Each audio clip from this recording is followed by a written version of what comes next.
ఓం నమో భగవతే శ్రీరమణాయ.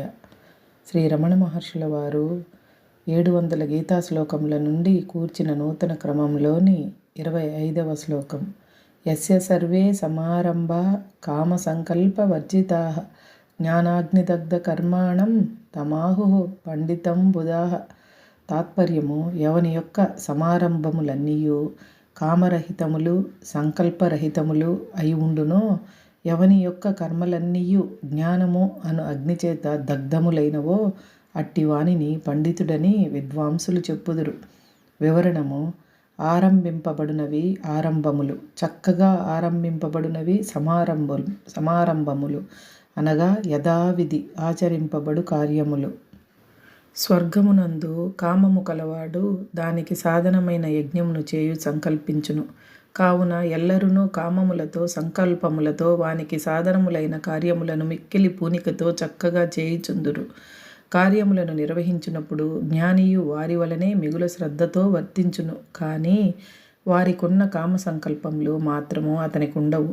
శాస్త్రవిధిచే తనకు కర్తవ్యములైన వానిని తప్ప జ్ఞాని కామ్యకర్మలను ఆచరింపడు. అనగా స్వర్గము కొరకై యజ్ఞము, రాజ్యము కొరకై యుద్ధము మొదలైన కార్యములకు ఎప్పుడునూ పూనుకొనడు.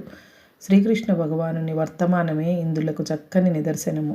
కంస సంహారము మహారంభమే, కానీ దానిని ఆయన ఆరంభింపలేదు.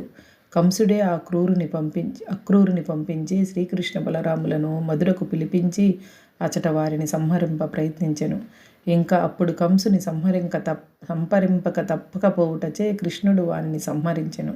అది క్షత్రియునకు ఎవనికైనను కర్తవ్యమే. అప్పుడు కంసుని రాజ్యము ఆయనకు హస్తగతమయ్యెను. ఆయనకు రాజ్యమునందు కామమే ఉన్నచో ఆయన దానిని వెంటనే కైకొని ఉండవచ్చును. ఆయన నిష్కాముడు కావుననే కంసుని రాజ్యమును ఆయన వాని తండ్రి అయిన ఉగ్రసేనునికే వసంగెను. శిశుపాల వధయును ఇట్టిదే. సభాపూజనమును ఆయన కోరలేదు. భీష్ముని మాటపై ధర్మరాజు రాజసూయ మహాసభలో ఆయనను పూజించెను. శిశుపాలుడు అది సహింపక పాండవులను, భీష్ముని, శ్రీకృష్ణుని నిందించెను. యాదవ పాండవ సైన్యములు శిశుపాలుని సైన్యములను యుద్ధమునకు సన్నద్ధము కాజొచ్చెను. యజ్ఞము భంగపడునట్టి పరిస్థితి ఏర్పడెను. అప్పుడు శిశుపాలుని సంహరించుట తప్ప గత్యంతరము లేకపోవుటచే శ్రీకృష్ణుడు శిశుపాలుని మాత్రమే సంహరించి యజ్ఞమును రక్షించెను. ఇట్టి శ్రీకృష్ణుని కార్యములన్నిటినీ దుర్యోధనాదులు కామక్రోధపూర్వకములనియే భావించుచుండగా బ్రహ్మవేత్తలైన భీష్మాదులు మహర్షులను కామ సంకల్పరహితములనియే తలంచుచుండిరి. ఏ కార్యము తమ వలన జరుగుచున్నను జ్ఞానులు ఆ కర్మయందు అకర్మనే చూచుచుందురు.